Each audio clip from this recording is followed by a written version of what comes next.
can go ahead and get started. So welcome to everybody to the 2021 Career Fair.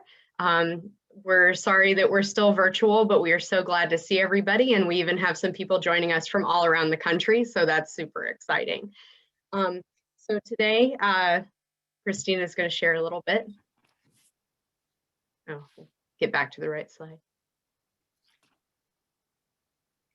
There we go. Next, yeah. So thank you today to our sponsors, Emory University and the CDC. And then thank you to all of our employers as well. It's great to see all of you guys here. So thank you so much. So our first sponsor who will be presenting today is Laramie Lemon from Emory. So I'll let her take over. Thank you so much. Let me just get my screen shared. Okay, awesome. Can everybody see that? Yeah, great, great. Thank you all so much for being here this morning. I'm really excited about this opportunity to tell you all a little bit about Emory University and specifically the School of Medicine and the Office of Postdoctoral Education, as well as the first fellowship program. My name is Laramie Lemon. I am a third-year postdoctoral fellow at Emory in the School of Medicine, and I am specifically a first fellow, which stands for Fellowships in Research and Science Teaching.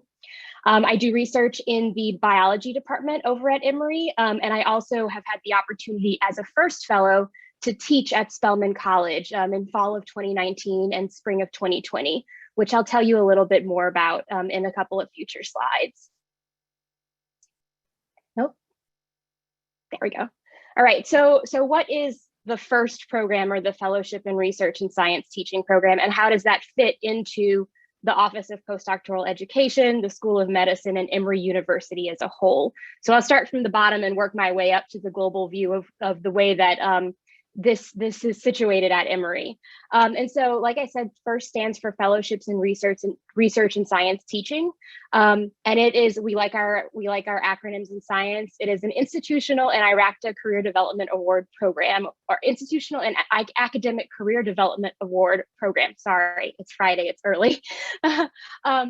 But this is a IRACTA program, is an NIH specific granting mechanism that has been awarded to about 21 universities around the country.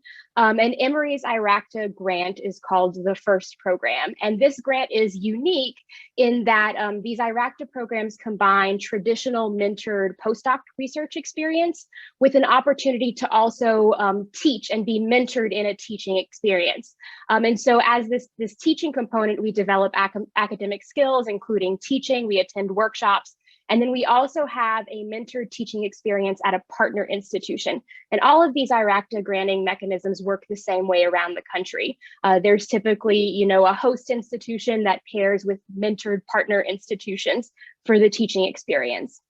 And the goal of this program is to develop a diverse group of highly trained scientists to address the nation's biomedical research needs, not only at the bench, but also in the higher education classroom. And so the Emory First program is unique in that we're in our 21st year. It's the oldest and longest running IRACTA program in the country. And like I said, there are about 21 programs across the United States. And so I thought I would just take a few minutes to share about why I chose the FIRST program. So I have always loved teaching. I tell people that I was raised in a classroom as the daughter of two public school teachers in Louisiana. And I've always known that I wanted teaching to be a critical component of my career, but I loved science as well. And I discovered this love for science as an undergraduate. And so I decided, to pursue a PhD in biomedical research at a very research intensive, medically focused institution that unfortunately did not come with a lot of opportunities for teaching development. There were no undergraduates associated with our institution, so it was difficult to get that teaching and that classroom experience. And also it was really difficult to get the mentoring experience. I wanted to be able to mentor students like I was mentored as an undergrad, developing it as an undergrad budding scientist. And so I chose to pursue an IRACTA program because it would allow me to continue doing research at the bench and this traditional postdoc experience that you typically think of when you think of a postdoc. But it came with this protected time to also develop my teaching and my mentoring skills. Mentoring in that I could mentor students through research projects at the bench, students that were at Emory, but also at some other institutions in the area. And the teaching in that I was able to actually go to a partner institution. I had a teaching mentor, not only a research mentor, but a teaching mentor to work with me in developing my teaching skills. And I specifically chose FIRST because it is the oldest and longest running IRACTA program in the country. And it has the most robust alumni network, which I'll talk a little bit about in a couple of slides. So these, like I said, not only does FIRST combine a traditional research, postdoc research experience, but it also gives experience in teaching. And the teaching experience happens at partner institutions. Our partner institutions are in the Atlanta University Center Consortium, or the AUC, which is the oldest and largest association of HBCUs in the USA. And we work, like I said, one-on-one with these teaching mentors over the course of our 3-year fellowship to develop our teaching skills, really hone our teaching skills, and earn and gain experience in the classroom. And so the teaching, the partner institutions with the FIRST program are Clark Atlanta University, Spelman College, Morehouse College, and Morehouse School of Medicine. Many of the teaching mentors that FIRST fellows work with are not only faculty at these institutions, but they're former FIRST fellows themselves. So that just speaks volumes to the robust alumni network that is that you gain as part of this fellowship program. And so I performed my mentor teaching experience at Spelman College, and I worked with Dr. Anna Polvoni in the biology department. And I was able to actually work with her for over the course of an academic year in fall of 2019 and spring of 2020. And another beauty of this program is that you get to kind of pick and choose how much experience you want to gain as a postdoc. And so in fall of 2019, I worked on an intro biology course. I was responsible for about 25% of the development and the presentation of the course to students. And then in spring of 2020, I was responsible for 100% of an upper level cancer biology course. Now, not only were these experiences very beneficial as far as getting training in evidence-based pedagogies, classroom management, inclusive teaching, all those important things that we need as educators. But if you recall, in spring of 2020, COVID hit, and we had to very quickly shift from an in-person educational setting to a virtual online format. And that was something that I never had to do, and I never thought I would have to do. But it was also a great learning experience, despite being very stressful at the time.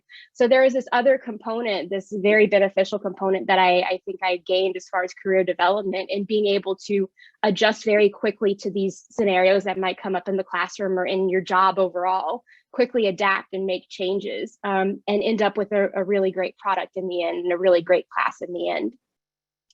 And so, like I said, my main goals obviously my main goals after my postdoc are to pursue a career in higher education, a teaching focused position at a higher ed institution. But the robust alumni network of the FIRST program, we have people that are not only in teaching focused positions, we have people that are in teaching focused positions at different type of institutions, but we also have people that have gone on to industry, government research, administration, secondary teaching, and then just a vast majority of people in different fields. And you can see this graph right here. This is out of a, I believe, 2017 paper describing our program and the impacts that it's had on the workforce in higher education. And so broadly, that's the FIRST program and just the benefits of the FIRST program. But the FIRST program itself sits under the Office of Postdoctoral Education, which is in the School of Medicine at Emory. And so, the FIRST program is just one part of the OPE, or as we call it. You can be a FIRST fellow, or you can be just a postdoctoral fellow at Emory in OPE, and you benefit from a bunch of different professional development activities and career development activities as a postdoc at Emory. And so OPE itself currently has 434 postdocs, and 23 of these are first fellows. And all postdocs have access to these free workshops, career services committees. And this is just a list of some of them. I've definitely taken advantage of grant writing services, some teaching development workshops that have been offered, and one-on-one career development discussions, especially as I've been in the case of the job search field and negotiating new positions. I've definitely taken advantage of a lot of the career development services offered by OPE. And also Emory University itself, the Postdoctoral Association, has recently been resurrected in a sense, and we now have the EU PDA, as we call ourselves, which has a bunch of different subcommittees where postdocs can get involved on all different levels as far as advocacy, diversity issues, mentoring and outreach, and many other things. And so please, if you have any questions, feel free to let me know or to drop them in the chat. Here is information, a couple of relevant links about the first program at Emory. Our deadline for the next cohort will be February 1st, 2022. So you have some time to prepare your application. You can also visit this website for other postdoc positions at Emory University that are currently open. And then I've left my name and my contact information here in case you have any questions. Feel free to shoot me an email, and I'm happy to answer any questions you have. And with that, I will stop sharing. If I can find my pointer. There we go. Thank you so much, Laramie. It's great to hear about the first program. All right, and up next we have Erin Black from the CDC, who will speak about more fellowship opportunities at the CDC. Again, a very strong network here in Atlanta. So thank you, Erin. Great, thank you so much. Good morning. Thank you to Georgia Bio for the opportunity to be here today. Thank you to all of you, the undergraduate, graduate, and early professionals potentially interested in working at the Centers for Disease Control and Prevention. My name is Erin Black. I'm the Associate Director for Policy, Partnerships, and Recruitment. And I want to take my next 5 minutes to tell you about some exciting fellowship opportunities we have for you. Next slide, Christina. My biggest takeaway I'd like to impart is to please visit www.cdc.gov/fellowships. On this website, you can find all of our internship and fellowship opportunities. You can search by whether you're interested in a short-term, maybe summer or semester internship, or a longer-term 1 to 2 year fellowship. Next slide. I'd like to start by sharing the benefits and impact of our fellowship programs. As you can see from this org chart of CDC leadership, a high number are actually graduates of our fellowship programs. So under their name, you can see their fellowship and the year they graduated. So as you can see, our fellowships are a pipeline to leadership at CDC, but not just at CDC, also at state, local, tribal, and territorial public health departments. Next slide. In addition, our CDC fellowship programs are pipelines to public health leadership worldwide. You can see here that many of our fellowship graduates become CDC country and regional directors. Next slide. Our fellows help build the public health workforce capacity at CDC headquarters in Atlanta, at other CDC offices across the US in Pennsylvania, Colorado, Alaska, Ohio, Maryland, West Virginia, North Carolina, Washington, Puerto Rico, and DC, but also in state and local health departments across the United States in their fellowship. And that's what you can see here, where all of our fellows are assigned in their field assignments. Next slide. Our fellowships have a three-pronged approach. They provide an opportunity to learn through didactic and experiential on-the-job training. They provide an opportunity to deploy around the US and world to assist with public health emergencies such as COVID-19, Ebola, polio, and many others. And finally, our fellows make a real impact by serving and protecting the public's health. Next slide. So this is what you're really interested in. These are the 7 fellowship opportunities that our division manages. But again, you can see all CDC fellowship and internship opportunities at cdc.gov/fellowships. The first one we have 2 that are actually, the application period is open now. Our Laboratory Leadership Service Fellowship, our lab detectives, that application is open now through June 4th.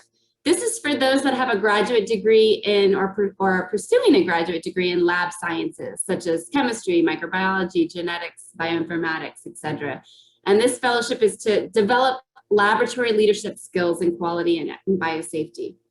Our Epidemic Intelligence Service Fellowship, these are our disease detectives. That application is also open now through June 11th. This is for physicians, veterinarians, and other health professionals, dentists, pharmacists, and doctoral scientists that want hands-on training in applied epidemiology. Another program that's open in the spring, it just recently closed, it's open February through April, is our epidemiology elective program. This is a 6 to 8 week program for medical and veterinary students that just finished their second year to work at CDC and develop leadership skills in applied epidemiology. A program that's opened in July is our preventative medicine residency and fellowship. This is for physicians, veterinarians, nurses, other health professionals to develop leadership and management skills. And if they're a physician, they can become American Board Certified in Public Health or General Preventive Medicine. We also have 3 fellowships that are open in the fall. Our Public Health Informatics Fellowship, these are our data detectives. It's open August through November. It's for doctoral or master's level scientists who are interested in data science and informatics, and they design and evaluate public health information systems. These data detectives are in huge demand right now with COVID. Our Prevention Effectiveness Fellowship is open September through January. It's for doctoral level scientists, such as those studying economics, decision science, engineering, operations research, and they get to apply quantitative methods to evaluate the impacts of health policy. Our final fellowship is our Presidential Management Fellowship. Unlike our other ones, this one actually you're converted to a full-time position. Its application period is open in September to October. It's for anyone with a master's or doctoral level degree to gain experiential training in leadership and management. So to conclude, our fellowships provide hands-on training for opportunities to respond to outbreaks around the world while protecting the world from public health threats. Our fellowships are competitive, and they do lead to opportunities for full-time employment after completion of the fellowship. Also, pending available funding, we offer student loan repayment up to $50,000 a year during your fellowship. So I hope you are interested in one of our fellowships and visit our website, www.cdc.gov/fellowships, to learn more. And I look forward to seeing many of you in our breakout session to answer any questions that you may have. Thank you so much.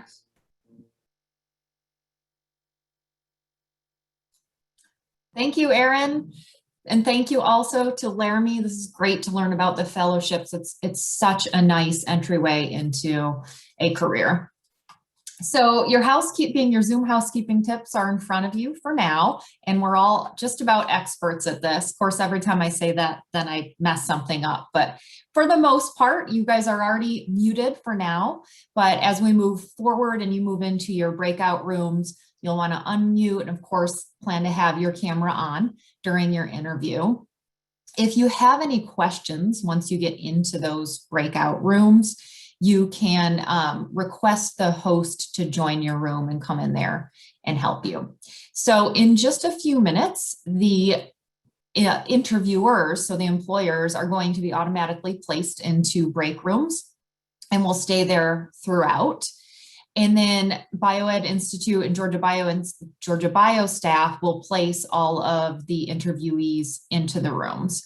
And there's going to be approximately 3 minutes for the interviews, followed by a 2-minute transition and break period. So during that transition, employers, you're welcome to mute and turn off your video, take a break, take any notes that you want to take, and then pull your next resume of your next interviewee out. And during that 2 minutes, it's kind of a manual process on the back end so that the interviewees that will be placed throughout that time. And we have several different rooms we're trying to get folks into. So some interviewees will be in there right away and others will be in right at the last few seconds before it starts. So we're on 5-minute time blocks. So the first 3 minutes is the interview. You'll receive a broadcast across your screen that says interview time is up. So you want to wrap that up. And then there's that 2-minute break. So at 0 and at 5 is when we're going to have the beginnings of each of the interview sessions. So I got a little ahead of myself. Good morning, I'm Kristen Boskin. I am with the BioEd Institute, and we are the workforce development arm of the Center for Global Health Innovation. And Megan is my counterpart at the BioEd Institute. She kicked this off today.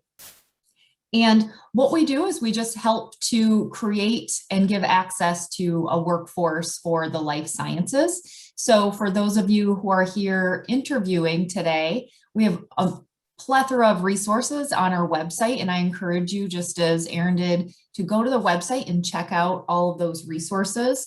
We have a couple that I'll highlight are our Emerging Leaders Network, where it's focused on this group that's here today and trying to create networking opportunities, things like the career fair for you guys to kind of help get your foot in the door and get your career started. We just wrapped up some workshops for our mentorship program and helping to prepare for interviews, for online career fairs, getting resumes and CVs prepped. So we'll be doing that again in the fall. So we have one mentorship program in the fall and one in the spring. So just keep your eyes open for that. You can register for the newsletter for updates. And that kind of transitions into our employers. So the mentorship program is also for you. It's an awesome time to get to know some of your potential future workforce and just kind of analyze the potential fit of that person, as will this great career fair today. It's a nice career play on speed dating. For the employers, please feel free to reach out to us with any employment gaps that you're seeing that you need some help in filling. And we're happy to either connect you with resources there or create programming to fill those gaps. So with that, we are going to begin moving into our interviews. So we're a little bit early, but better early than late and have a little cushion time. So just please be patient with us as we move you all in, and employers, you're going to be sucked out into your breakout rooms shortly, and then interviewees, you will be placed in there. And I believe you have schedule of when you are going to be meeting with your employers. Yes, I'll jump in really quickly. Thanks, Kristen. So guys, I'm going to go ahead and place you all already for the first round of job candidates. You're already placed in the room, so you guys will go in there all together to begin with, but you can go ahead and still turn off your camera if you want to, and you can wait till we get started at 10:30 just to make sure everybody is prepared. But just wanted to let you know that will happen. Also, if you use somebody else's link to sign in to this event, please make sure that you have changed your name, because I see a few of you as the same name, so I'm not sure where to place you if you have the same name. But other than that, we will go ahead and get this open. I'll send out a broadcast once we're actually ready to get started right at 10:30. Thanks, everyone.